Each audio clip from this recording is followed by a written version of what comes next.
ಅಧ್ಯಾಯ 36.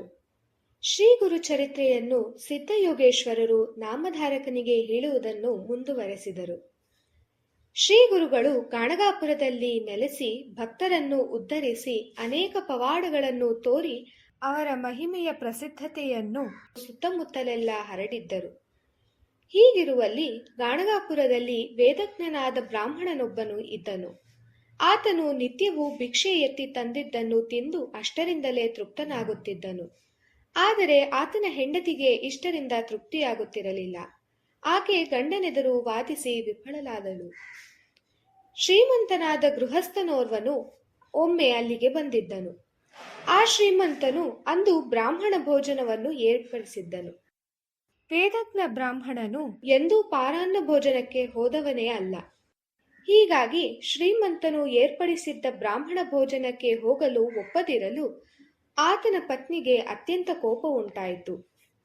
ಆಕೆ ಶ್ರೀಗುರುಗಳ ಬಳಿ ಬಂದು, ಸ್ವಾಮಿ, ನಾವು ಬಡವರು, ಭಿಕ್ಷೆ ಬೇಡಿ ಉಣ್ಣಬೇಕು. ಹೀಗಿರುವಾಗ ಶ್ರೀಮಂತ ಗೃಹಸ್ಥನು ಏರ್ಪಡಿಸಿರುವ ಬ್ರಾಹ್ಮಣ ಭೋಜನಕ್ಕೆ ಹೋಗಲು ನನ್ನ ಗಂಡ ಒಪ್ಪುತ್ತಿಲ್ಲ. ಆದ್ದರಿಂದ ದಯವಿಟ್ಟು ನನ್ನ ಪತಿಗೆ ನೀವು ಭೋಜನಕ್ಕೆ ಹೋಗೆಂದು ಆಜ್ಞಾಪಿಸಿರಿ. ನಿಮ್ಮ ಆಜ್ಞೆಯನ್ನು ಅವರು ಪಾಲಿಸುವರು. ಇದರಿಂದ ಊಟಕ್ಕೆ ಹೋಗಬೇಕೆಂಬ ನನ್ನ ಆಸೆಯು ಈಡೇರುವುದು ಎಂದು ಪ್ರಾರ್ಥಿಸಿದಳು. ಶ್ರೀ ಗುರುಗಳು ಆ ವೇದಜ್ಞ ಬ್ರಾಹ್ಮಣನನ್ನು ಕರೆದು ಶ್ರೀಮಂತ ಗೃಹಸ್ಥನು ಏರ್ಪಡಿಸಿರುವ ಭೋಜನಕ್ಕೆ ಹೋಗೆಂದು ಆಜ್ಞಾಪಿಸಿದರು. ಶ್ರೀಮಂತನ ಮನೆಗೆ ದಂಪತಿಗಳು ಭೋಜನಕ್ಕೆ ಬಂದರು. ಆದರೆ ಊಟದ ವೇಳೆಯಲ್ಲಿ ನಾಯಿಗಳು ಬ್ರಾಹ್ಮಣನ ಪತ್ನಿಯ ಎಲೆಯಲ್ಲಿ ಬಾಯಿ ಹಾಕಿ ತಿನ್ನುತ್ತಿರುವಂತೆ ಆಕೆಗೆ ಭಾಸವಾಯಿತು. ಬ್ರಾಹ್ಮಣನಿಗೂ ಇದೇ ರೀತಿ ಅನುಭವವುಂಟಾಗಿ ಇತರ ಬ್ರಾಹ್ಮಣರ ಅಪ್ಪಣೆಯನ್ನು ಬೇಡಿ ದಂಪತಿಗಳು ಅಲ್ಲಿಂದ ಹೊರಟು ನಡೆದರು. ಶ್ರೀ ಗುರುಗಳ ಬಳಿಗೆ ಅವರಿಬ್ಬರು ಬಂದಾಗ, ತಾಯಿ, ನಿನ್ನ ಆಸೆ ಈಡೇರಿತೆ? ಹೇಗಿದೆ ಪಾರಾನ್ನದ ಸುಖ ಎಂದು ಕೇಳಿದರು.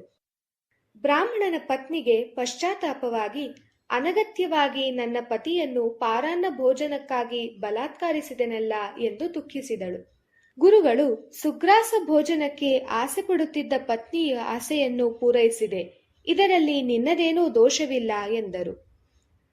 ಬ್ರಾಹ್ಮಣನು, ಗುರುವರ್ಯ, ಭೋಜನವನ್ನು ಸ್ವೀಕರಿಸುವ ವಿಧಿ ನಿಷೇಧಗಳನ್ನು ತಿಳಿಸಿರಿ ಎಂದನು. ಶ್ರೀ ಗುರುಗಳು, ಗುರುವಿನ ಮನೆ, ದೇವಾಲಯ, ವೈದಿಕರ ಮನೆ, ಸೋದರ ಮಾವ, ಹೆಣ್ಣು ಕೊಟ್ಟ ಮಾವ, ಸಜ್ಜನರ ಮನೆ, ಇಲ್ಲಿ ಭೋಜನ ಮಾಡಿದರೆ ತಪ್ಪಿಲ್ಲ. ಆದರೆ ಧನಲೋಭ, ಕುಲಗೇಡಿತನ, ಸ್ವಪ್ರಶಂಸೆ, ತಂದೆ ತಾಯಿಗಳ ದೂಷಣೆ ಇಂತಹ ವರ್ತನೆಯುಳ್ಳವರ ಮನೆಯಲ್ಲಿ ಭೋಜನವನ್ನು ಸ್ವೀಕರಿಸಬಾರದು.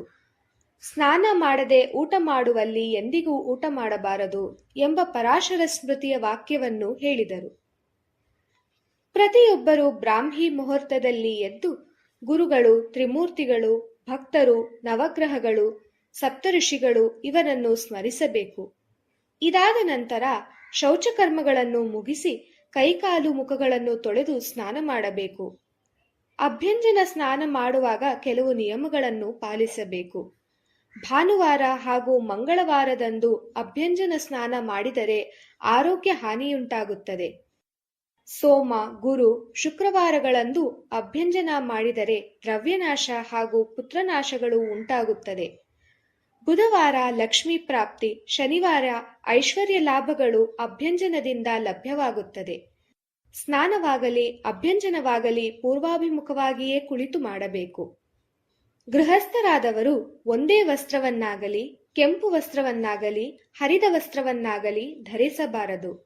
ಸನ್ಯಾಸಿಗಳು ಕಾಷಾಯ ವಸ್ತ್ರವನ್ನೇ ಧರಿಸಬೇಕು. ವಸ್ತ್ರಧಾರಣೆಯ ನಂತರ ತಮ್ಮ ಸಂಪ್ರದಾಯದಂತೆ ವಿಭೂತಿಯೋ ಅಥವಾ ಗೋಪಿಚಂದನವನ್ನೋ ಹಚ್ಚಿಕೊಳ್ಳಬೇಕು. ಇದು ದೊರೆಯದಿದ್ದರೆ ನದಿ ಮೃತ್ತಿಗೆ ಅಥವಾ ತುಳಸಿ ಮೃತ್ತಿಗೆಯನ್ನಾದರೂ ಹಚ್ಚಿಕೊಳ್ಳಬೇಕು. ಭಸ್ಮಧಾರಣೆ ಮಾಡುವವರು ಮೊರದ ಆಕಾರದಲ್ಲಿ ಭಸ್ಮವನ್ನು ಧರಿಸಬೇಕು. ವೈಷ್ಣವ ಸಂಪ್ರದಾಯದವರು ಕೇಶವಾದಿ 12 ನಾಮಗಳನ್ನು ಉಚ್ಚರಿಸುತ್ತಾ 12 ನಾಮಗಳನ್ನು ಧರಿಸಬೇಕು. ಶ್ರೀ ಗುರುಗಳು ಪ್ರಾತಃ ಸಂಧ್ಯೆಯ ಕ್ರಮಗಳನ್ನು ಬ್ರಾಹ್ಮಣರಿಗೆ ಹೇಳಿದರು. ಸಂಧ್ಯಾ ವಂದನೆಯನ್ನು ಇನ್ನೂ ನಕ್ಷತ್ರಗಳಿರುವಾಗಲೇ ಪ್ರಾರಂಭಿಸಿ ಸೂರ್ಯೋದಯದ ಹೊತ್ತಿಗೆ ಅರ್ಘ್ಯವನ್ನು ಕೊಡಬೇಕು. ಆಚಮನ, ಪ್ರಾಣಾಯಾಮಗಳನ್ನು ಮಾಡಿ ಜಲಸಹಿತವಾಗಿ ಆಸನದ ಮೇಲೆ ಕುಳಿತು ಗಾಯತ್ರಿ ಜಪವನ್ನು ಮಾಡಬೇಕು. ಅಂಗಾನ್ಯಾಸ ಕರಾನ್ಯಾಸಗಳು ಗುರು ಉಪದೇಶದಂತೆ ಮಾಡಿ ಸಂಧ್ಯಾವಂದನೆಯನ್ನು ಭಗವಂತನಿಗೆ ಸಮರ್ಪಿಸಬೇಕು. ಅನಂತರ ಬ್ರಹ್ಮಯಜ್ಞ ಮತ್ತು ತರ್ಪಣಗಳನ್ನು ಮಾಡಬೇಕು. ಪಿತೃಗಳಿಗೆ ಎಳ್ಳು, ದೇವತೆಗಳಿಗೆ ಅಕ್ಕಿ ತರ್ಪಣಕ್ಕೆ ಯೋಗ್ಯವಾದುದು. ಯಜ್ಞೋಪವೀತವನ್ನು ದೇವತರ್ಪಣಕ್ಕಾಗಿ ಸವ್ಯ, ಪಿತೃತರ್ಪಣಕ್ಕೆ ಅಸವ್ಯ, ಋಷಿ ತರ್ಪಣಕ್ಕೆ ಬಾಲಾಕಾರವಾಗಿ ಬದಲಾಯಿಸಿಕೊಳ್ಳಬೇಕು. ತರ್ಪಣಕ್ಕೆ ಭಾನುವಾರ, ಶುಕ್ರವಾರ, ಷಷ್ಠಿ, ನವಮಿ, ಏಕಾದಶಿ ವರ್ಜ್ಯವಾದುದು. ಜನ್ಮ ನಕ್ಷತ್ರ, ಜನ್ಮದಿನ, ಶುಭ ಕಾರ್ಯಗಳಂದು ಸ್ವಗೃಹದಲ್ಲಿ ಪಿತೃತರ್ಪಣ ನೀಡಬಾರದು. ದಕ್ಷಿಣೆ ಹಾಗೂ ಎಳ್ಳು ಇಲ್ಲದ ಶ್ರಾದ್ದ ವ್ಯರ್ಥವಾಗುತ್ತದೆ.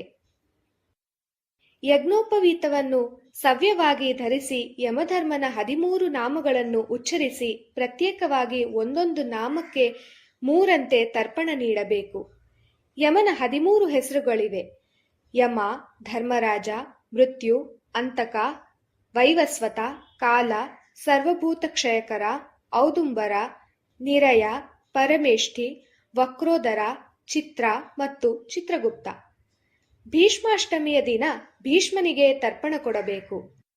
ಇದರಿಂದ ಘೋರ ಪಾತಕಗಳು ದೂರವಾಗುತ್ತವೆ ಎಂದು ಶ್ರೀಗುರುಗಳು ಆಚಾರ ಧರ್ಮವನ್ನು ಬೋಧಿಸಿದರು ಎಂಬಲ್ಲಿಗೆ ಶ್ರೀ ಗುರು ಚರಿತ್ರೆಯ 36ನೇ ಅಧ್ಯಾಯವು ಸಂಪೂರ್ಣವಾಯಿತು.